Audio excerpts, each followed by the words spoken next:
I call it primordial soup because I try to imitate nature in the way it was in the beginning, where Yep. the microbes and the minerals got together and had a party, and then things happen from there, right? And they made compounds. They had sex and made compounds, Andy. Isn't that and something? Compounds our plants need. And Isn't that something? And there's so many different type of specified microbes in there. They do specific things. That's what they do. It's like, it's really cool. You can make a list of them. Leighton told me there's so many different microbes, you can never name them all and figure out what they're all going to be doing. I think the estimates, they understand about 25% of the biology. They don't understand what it does, but they've been able to identify it. But even Dr. Elaine Ingham, and we had her on the Soil Matters here a couple of weeks ago, she says there's no way, don't worry about what's there, just worry about what they do. So if they're a solubilizer, then that's good. If it's a root feeding nematode, that's bad. You want to change things up. And how are you doing, or what are you using? Mainly bacteria in your formulation? Or tell us a little bit more about your formulation, Andy. Oh, no, I have enzymes in it. I have 30 or 40 different types of sources of microbes. There are many different sources you can buy on the market now. They have different microbes in them. I have endo and ectomycorrhiza. I have the way Mother Nature does. It's a mess. It's like complex mess of everything in there. You have no idea. Oh, it's like for cooking. So if you cook something, you add something, that doesn't work with that, right? You know what I mean?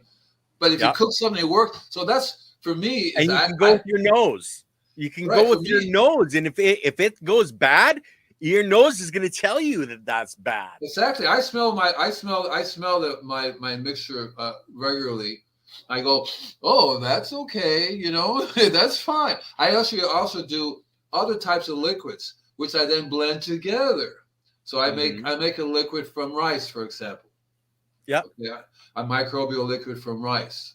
Yeah, and you do it a little bit different than the guys in the KNF, because we wash the rice and then we use the rice, right? You take the water and you combine that with to make the lactic acid bacteria, but you're doing it a little bit differently, Andy. So please explain how am I doing it different? What am I? You saying I'm different? I'm not different. Oh, I know you're different.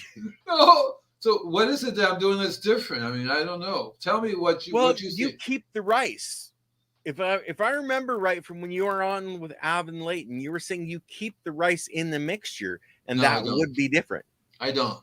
Oh, you don't? Okay. No. I actually have organic rice. I may have said I keep it and I cook it and eat with it. Okay, well, that's what I do. I don't throw it away. It's perfectly good rice, I've learned that different kinds of rice are better for this mixture than other types of rice. I get the jasmine white rice, very, very good for that. The brown rice doesn't seem to work as well, but it does work. They all have very different. It takes long. I make a mixture, and I add I distilled water to it. I have a filtration system. I have those big jars, and I let it sit for about 10, 15 minutes, stir it all up, maybe play some of my music to it, and then I pour it out into another container. That rice I use, and in that container I add a cup of organic milk. Okay, see, and that's where in the Korean natural farming, what we would do is we would take that water and we would set it out so that the air got to it. And when you started to see a film, that's the biology starting to inhabit it. And it generally takes, 3, 5, 7 days, depending on temperature. You would suck that middle liquid off. And that's what you'd be adding, right? No, so I use the whole one thing. cup of liquid to one gallon, or I think it's 1 to 10. I do the whole thing, and way it works way it's turned out for me is that when I add the milk to it, the milk separates, and I take the top off, and that liquid is what I use. You get farmer's cheese on top. You can actually make cheese out of that. It's good. And that liquid is what I use, and I have just a basic cloth that goes over it, so you still get air circulation through it. And I haven't really tried putting it outdoors or anything like that. Yeah. I haven't gotten quite to that space yet. But that's where you will get the biology coming in from outdoors, Yeah, put it by a window, just an open window with a breeze going across it, and you'll collect more microbes. Right. So I use that's one of the sources of microbes. I basically in my mixture, I get 14 different types of rock dust from 20 different. Yes, right. Lactobacillus. Bacillus, lactic acid bacteria. I learned to not to mix that together with my other mixtures, that they conflict with each other. So I either spray one or the other. I don't spray them both. That's interesting. Okay, you're saying your other mixture, the biology they're battling?